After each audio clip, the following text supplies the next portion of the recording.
The Gazoo Racing 86 is back in action. After many stipulations that went on with it, we finally have it back from the dealer. So there is going to be more car content coming now that the car is back, but this is one of my S-Series videos, so there's not going to be much car talk in this one. For this S-Series video, this is going to be the third one in the generation here. I actually wanted to talk about the new movie that came out on Amazon called Roadhouse. Now, if you know me, you know that a movie with Conor McGregor in it is something that is must-see television for me.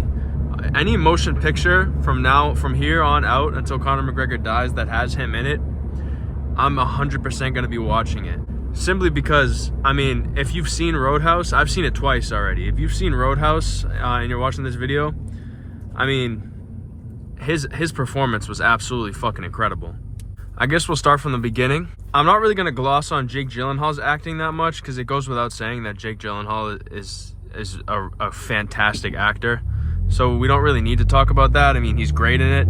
I mean, he's fucking, I don't know what diuretics he's on, but he's absolutely sauced to the fucking gills. He's basically a rhinoceros in this movie. When I saw him in Southpaw the first time, I was a young lad. He was absolutely fucking jacked in that movie, and that was like my body image representation when I was a kid. I always wanted to look like him from Southpaw, and in this movie, he's just absolutely diced out of his socks. I mean, it's crazy. I've never seen a man more peeled out of his fucking tree than this guy. I saw the original Roadhouse, and I gotta tell you, I really liked that movie.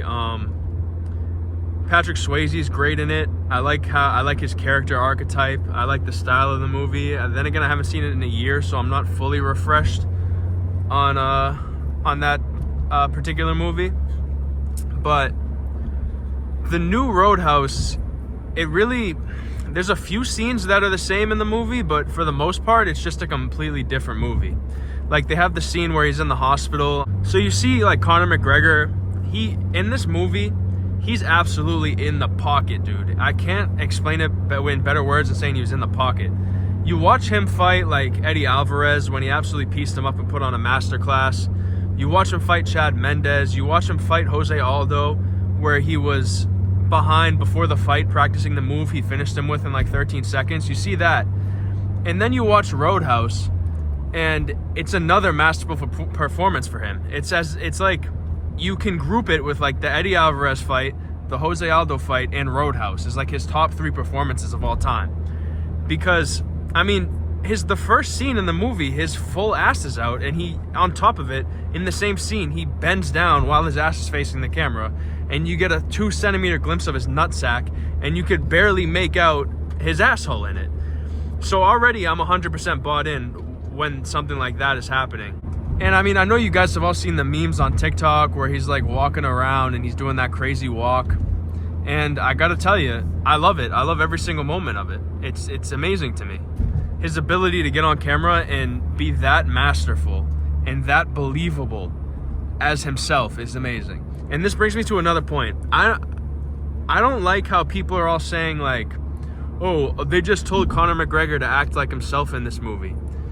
Bro, do you think that when Conor McGregor's just chilling at home, put the cocaine aside, put the marijuana on the side, put the steroids on the side, because he's taking the big trifecta, so put that all on the side. You think Conor McGregor, when he's not on fucking horse stimulant, when he's just chilling at home with his kids and his girl, you think he's chill. He doesn't act like that 24/7. So I'm not buying this thing where they say, oh, they just told McGregor to act like himself. The Conor McGregor you see isn't Conor McGregor, bro. That's just him putting on his show business act. He's not like that 24/7. So it is impressive that he's able to do something like this in a movie. I mean, it was fucking phenomenal. I mean, I found myself having a great laugh for the whole second portion of the movie strictly because of him and him alone. And also that white guy that was the main antagonist, his acting was actually fucking incredible too when he was getting that shave and the dude was cutting him. That was probably one of my favorite parts. Especially watching it back the second time. I mean, that was masterful as well. One gripe I have about the movie is just how nice the Roadhouse was. When you look at it, it's like this fantastic fucking... It looks like the Greeks fucking built this place. There's no way that in a place like this, in an area like this, there's gonna be motorcycle gangs that are terrorizing the fucking bar.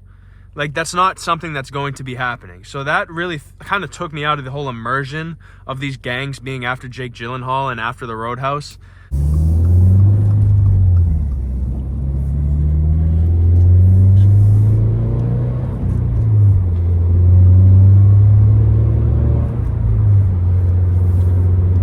But all in all, I feel like I'd probably give Roadhouse a solid 5 out of 10 as far as movies go. It would actually, like, putting all the bullshit aside, like, if McGregor wasn't in the movie, I'd honestly give it a 2. But the fact that he's in it and doing the acting that he's doing, I have to bump it up to a 5. I was talking about this movie to you guys like it's a great movie. It's really not. It's actually kind of like dog shit. But it served its purpose. It did what it was supposed to do, I guess. Well, I'd probably watch it another 2 times if I could, just to be honest with you guys, just for the McGregor performance alone. Also, I stayed up late. When was it? Last night? 2 nights ago. I stayed up extra late so I could watch the Australian GP. And I wanted to give my rankings or my ratings of each team. And before I get into that, I'm pretty sure we have a triple header of Australia, Japan, then China. So the FIA are really fucking over the American fans by putting these 3 races. I'm pretty sure the China race is at fucking 3 a.m. What cocksuckers, dude, to put the race at 3 a.m. for the American people. I don't give a fuck. Oh, it's watched most in Europe. America doesn't matter. I don't give a fuck, bro. They should have America at the top of their priority for watchers across globally, dude. There should be no races in America. They should make the Australian GP. If they have to make it at fucking 2 in the morning for the drivers and the fans, fuck it, do it. Just so the US can get a nice little 10 a.m. start time. That's just how I feel about it. I don't know about you guys. I'm sure you guys agree with me on that one. I mean, that's not it can't be a controversial take. But I guess I'll start with the 2 most shit-ass teams first. Oh, and thank God. I've been praying on Alpine's downfall for so long. You guys don't understand. I've been wanting Alpine as an organization to fail since they took over Renault. And I know it's the same company, but I don't give a fuck. Renault is 130 bajillion times better, and I have no regrets in saying that. So right now, we'll focus on Alpine, and we'll focus on Orland Stake, Alfa Romeo, Audi, Sauber F1 team. That bullshit-ass team. First of all, throughout the whole race, let alone that they can't complete a pit stop without fucking it up once. First of all, practice that shit if you're an F1 team. Practice your pit stops. But secondly, way too green. Way too green. They chose the fucking purest form of green and went with it. And it's so disgusting to watch, to see it on TV, that green. It's the worst looking car. It looks like a My Team car. And you know me, guys. I'm not a livery guy. I could give a fuck, honestly, what the livery, like these livery reveals that everyone's hyping. I could give a fuck about that. The real thing is how shit-ass the liveries. So, like, there's really, in my opinion, absolutely zero excuse to have a shit-ass livery when you're in Formula One. For example, Mercedes, Ferrari, 9 out of 10 years, their liveries are dog shit. Mercedes livery this year, dog shit. And the Stake just looks like the Stake Alfa Romeo, whatever the fuck that team is. That livery it just looks so bad. They could have done so much better. And that's what they came up with. I just don't understand it. But when teams are far off, we say they're in the woods. I couldn't be happier that Alpine's in the woods. After all they've done to the sport, after what for some reason, you know what? What have they even done to the sport? I'm just making shit up at this point. I just dislike that team for some reason. So I couldn't be happier that they're at the bottom. Maybe it's because of the drivers. I mean, Esteban Ocon, yeah, he came from humble beginnings, but I really just don't give a fuck about him. So it really draws me away from the team. And then Pierre Gasly, it's really hard to give a fuck about that guy. So that's... Oh, but I do like Valtteri Bottas and I like Zhou. So it sucks for them, but thank the F1 gods that those 2 teams are the trashiest teams because they deserve it, dude. They really deserve it. Who's next? Who's the next most shit-ass team? Williams. But, like, what should I even say about Williams at this point? Because they're meeting expectations of being one of the worst teams, like they do every year. So it's really not much to talk about with them. They should have done what they did with Logan Sargent because he's a shitter. He shouldn't be in the sport. So that should have happened. Or, like, as honestly, bro, they should just have Albon, like, push maximum race pace. They should kick Sargent out of the team just so Albon has 2 cars and he can push race pace. And if he demolishes one of the cars during a race, he can just hop in Sargent's car and continue the race and probably get points every race. That's how it should be, because Logan Sargent is a disgrace to America and he's a disgrace to the sport. He should not be in the sport, bro. There's so many other drivers that have the pedigree to get into F1, and somehow we got Logan Hunter Sargent. Now, I want Logan to be good so bad, but he's just not. Same thing I feel the same way about Daniel Ricciardo. I guess we'll just slide right into Alpha Tauri or VCAB, Visa Cash App Racing Bulls. Too long of a name, but it's okay. I guess we'll just slide into that. Yuki Tsunoda, I'm on the Yuki Tsunoda hype train. I've been on the Yuki Tsunoda hype train, so like he's been with the shits, bro, and no one's been paying attention to him. But I knew, bro. I knew that he was going to be good, and he is. He should be a Red Bull driver. Daniel Ricciardo, get his ass out of the sport too. Kick him out with Logan. Send them both fucking packing away. I saw a thing on F1 Twitter that said if Daniel Ricciardo doesn't do good within the next like 2 races, Lawson's going to replace him. And I couldn't fucking agree more with that. I mean, Lawson is so much at this point. Like, dude, I was watching when Daniel Ricciardo was good. So don't say that like, oh, he was so good before. Bro, I was watching when Daniel Ricciardo was good. And oh, was he fucking amazing. Put that aside, he hasn't had a good year. I mean, yeah, he won in Monza. That was a fucking anomaly. He hasn't had a good year since 2020. And in 2020, don't get me wrong, he was one of the best drivers that year. But that doesn't excuse the fact that for the past 4 years, he's been fucking average at best. Like mediocre, below average. He's got to be out of the sport, maybe just be the Red Bull reserve. And I know that's a hard pill to swallow for him, but I mean, at some point, you got to just give it up. Unless somehow he flips it. I know during the Australian qualifying, he had a really good lap, but he got track limits. So that's kind of why he had such a bad Grand Prix weekend. But still, like, there's no excuse for that. No one else got the track limits call. So like, get on it. You're an F1 driver. I guess that's VCAB for you guys. Best livery on the grid, by the way. I guess I actually do really give a fuck about liveries because I'm always talking about them. So I guess the next best team would be what? So we did the 2 worst, and then we did Williams, then we did... Yeah, so the next worst team, in my opinion, would probably be Mercedes. Lewis Hamilton's in the fucking woods. He's getting absolutely outclassed by George Russell. And I don't mean to spread hate. I just, I mean, come on, guys. We all kind of knew that George Russell wasn't going to get past Alonso on the last lap. And we all kind of had the sneaking suspicion that he was going to put it in a wall and flip his car in the middle of the track. We all kind of knew it. So, like, it wasn't really a shock to anyone when it cut to his car with all 4 tires and it was on its side somehow. We all knew, like, something like that was game to happen. Lewis Hamilton has been getting outclassed by Russell the whole season. And it's hard for me to tell if he's washed or if he just done with Mercedes and ready to go to Ferrari. Lewis, he's been complaining for the past 150 years about his car, even when he had like the championship winning car for 7 years in a row. So that's a given. That's just how he is. He's one of the GOATs though. Don't get me wrong. Like he's one of the greats. I'm not trying to discount him at all. And I can't discount him because how much he's accomplished. Like it's impossible to discount. But like, he's just not doing good this season. And I know that his car had a fucking engine failure or whatever the fuck happened. But like, guys, I mean, so I guess I'm going to McLaren next. And there's not really much to say about them. Yeah, they're like one of the top teams now. I mean, who the fuck cares really? I mean, it's not like they're achieving anything fucking special. I guess if I had to say one thing, I'd want Lando to be winning more than Oscar. So even though I like Oscar Piastri, like I like to see Lando beating him. I don't know why. That's just, I guess I'm an old head now. I don't know. What do you think? I feel like I'm missing a team. So we had the 2 shit-ass teams, Alpine and Stake. Then we had Williams, which is like a shit-ass team, and everyone knows it, so it's like not really news. And then we had, who did we talk about? Then we had VCAB, then Mercedes. I didn't even, I skipped a few teams, actually. I just realized. We skipped Haas because, of course we did, because it's Haas. It's the most uninteresting team on the grid, and they're also misrepresenting fucking America as a whole. So let's just I don't even want to get into that.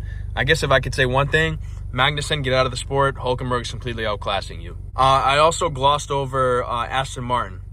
I guess the reason for that is Aston Martin's just a shitter of a team because of the Stroloviches.